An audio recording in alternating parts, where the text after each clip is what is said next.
shock, desperation, despair.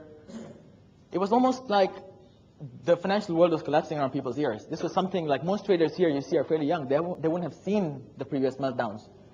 A lot of people had also entered the financial economy fairly new. And these shocks were intensified when you read a paper, Dow Jones dives. Guess what? The market plunges. And just for good measure, in case you weren't getting the message the first 2 times, the Dow plunges again. This was like constant bombardment, okay? And in this, an investor is supposed to go, hey, what's going on? Do you think it's just in the US? No. Closer to home, we had our stock market champions not doing too well at all. I mean, you know, it's not easy to fake the despair on this guy's face. He's seeing his life savings probably being wiped out. Or even worse, people who have entrusted their life savings with him, right? Now, when we see scenes like this, the human mind sort of shuts down. It's almost like a fear response, okay? But it also creates a paradigm shift. Now, this is where people sort of go, whoa, wait a minute, what's going on, you know?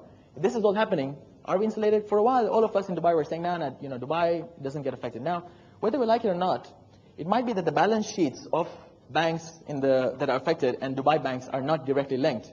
But we all know from a real estate point of view that the biggest investors in this market have been overseas investors. Well, not the biggest, but a significant chunk. I'd say, you know, if we were to take it on a half and half basis, probably about 30 to 40% came from overseas investors.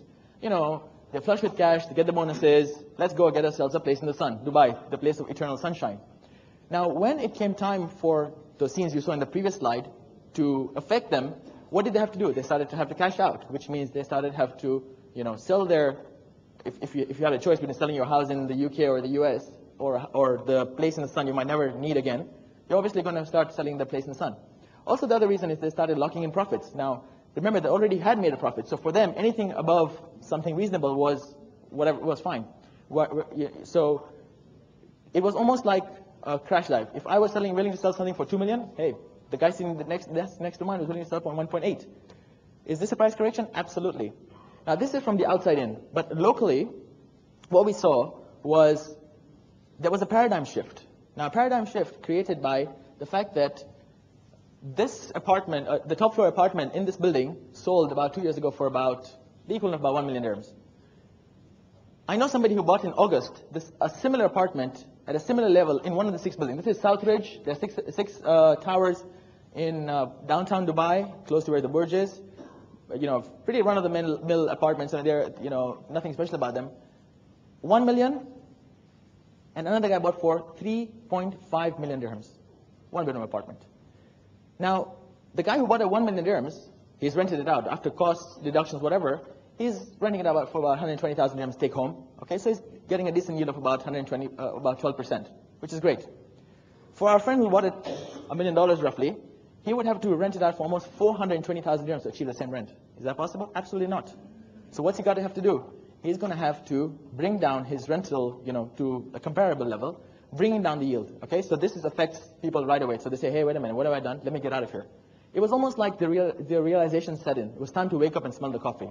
You know, the market trajectory, which had been going to that extent, sort of just came to a grinding halt. Okay, and I say this because, like I said, we're in the brokerage market and we see sort of things on a day-to-day basis. Hasnain Bhai pointed out a while ago about the valuations.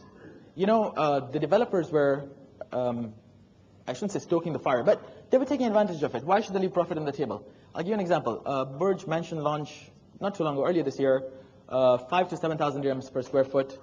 That is an extortionate price, simply because today you could buy into the tall Burj Tower for about that price bracket. Okay, so 5,000 per square foot. How do you expect to make money on that? Or how do you expect to, what are you going to rent it out for? 500,000 dirhams for a 1-bedroom? Just doesn't make sense. You see, so we have to accept what we are in right now is, you could say we're entered the tunnel. Okay? We're in the dark. There is light at the end of the tunnel, but we don't know how long this tunnel is. It could be 3 months, 6 months, 9 months, 18 months. Nobody knows at the moment. You could ask, you know, the best economists to predict and forecast, and you will get variances between 3 and, you know, 24 months. Who knows, right? But as I said, because we're in the dark, we have to accept that things are going to get worse. And like I said, there's light in the tunnel. So things will get better, but before they do, they'll get worse. And there are a couple of reasons why. I'll touch upon them. The first is just a matter of psychology, you know, where people have sort of realized that, wait a minute, you know, my product that I own, that I'm sitting on, this Burj apartment, whatever, 2.5 million dirhams. Let's face it, that's just a ridiculous price. Okay, I know it, you know it, let's accept it. Let's take it down to 2.2 level, 2.2 to whatever the market tolerates. The buyer, on the other hand, is saying, you know what, I have some money, let me not make an offer too early because I might be the guy who buys it just before the price went down. So there is sort of almost a conflict. It's almost like poker, where each one is waiting for the other person to fold and say, okay, you know what, I'm out of the game. The pricing today, when I was in Toronto recently, and I was looking at pricing of 2-bedroom apartments in downtown Toronto, between 900,000 dirhams and 1.2 million dirhams based on the current exchange rate. Today, you could not even get a studio in downtown Dubai for the same price range. So we're talking about downtown Toronto, downtown Dubai. Where would the majority of people, prefer to buy? Yeah. We look in the yield. When we talked about the yield earlier, for an investment to be beneficial, it's got to generate a decent amount of income from rent. Okay. It has to sort of beyond inflation, beyond your bank returns, and so on. Today, at the prices that properties are being offered, it's not possible. Again, that puts a downward pressure on price. Banks are not lending the way they used to. 95% mortgage, 97%, put 3% down, we'll fund the rest. Those days are gone. Okay? Are they coming back? Probably. I don't know. The thing is, at the moment, for the foreseeable future, no. But if you were to buy a property today for about 2 million dirhams, you'd have to come up with about 400 to 500,000 dirhams of that value from your own pocket. How many people can do that like they used to in the old days? Probably not as many. Again, downward pressure on price. There are many developers who are fairly wet behind the ears, fresh off, they saw everybody jump into the developer game. Dubai has apparently more than 400 developers. I don't know if that's true or not, but anyways, the point is that many of these didn't know what they were letting themselves in for. Okay, they haven't been able to sell or market the property as they would imagine they were going to be able to. Now, what that's going to do is going to create a sort of almost a shake-up in the industry. You'll see some of the weaker players getting forced out. It's bound to happen because they can't afford to be in the game anymore. If you have your land payments to be made, you have your RERA and all the guidelines to meet the regulations, there is no way you can afford to continue staying in this market. And finally, the growth projection forecast that Dubai had made of its economic growth over the next 10 years, 15 years, whatever, and starting from a few years ago, well, those numbers will have to be reworked. The way the financial industry is shaking out right now, it's going to, in the US and beyond, it's going to affect the numbers all across the world. So if you think there were going to be 140,000 people living in a certain neighborhood, it might not be that much. And if they are not going to be, then what's the point of going and building something there? Okay. So again, you'll see a reduction in developments and so on. So there's going to be a lot of shake-ups. Now, one of those projects that you might find is cancelled is one you have invested in. So it's now your headache to go and get your money back. Of course, there is what Hasnain spoke about, the 30-70 rule, where you can retrieve up to 70% of your funds. Fair and square, but it still needs some effort on your part to go and secure this loan. So things will get worse, but humans are eternal optimists. Okay, so I've tried to find the flip side to this, and this is again something that we are forecasting. Again, we can't. Things like this don't happen overnight. Things go bad before. It takes a while for when we're talking about the freehold boom. It started actually in 2002. When the springs and the ranches went on sale, right? Springs, actually, no ranches, and it's now the 2008. So we're actually at the end of a 6-year cycle, okay? I don't know if it's going to take 6 years, no, but it will take time.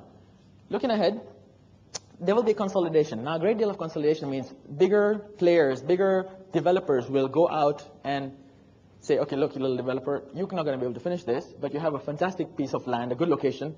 Let's buy you out. We'll let you off the hook free. You won't make a profit, but hey, at least look at it this way. You're not going to, spend some time behind bars, okay? It could be that bad, right?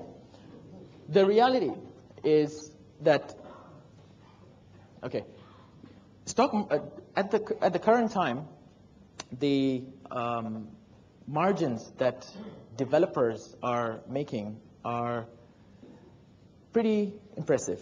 And why not? Because they are able, why should they leave